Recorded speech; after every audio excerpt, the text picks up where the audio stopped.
kamahal ko yung papa ko. Kasi may trending ngayon eh. Anong trending? Ito. Ayan o, ayan yung trending. O, diba?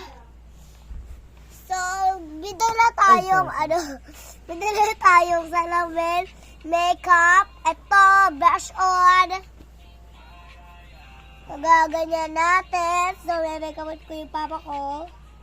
Ayan. Para maganda siya!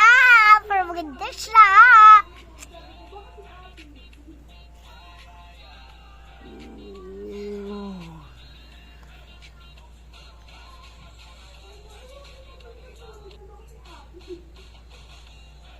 Baka magkatigyawat ako. Di nga!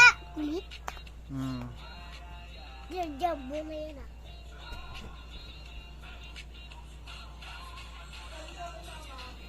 Sa may naantok na ako. Ha? Naantok na ako. Huwag kang matulog. Tingin ko yung TikTok natin.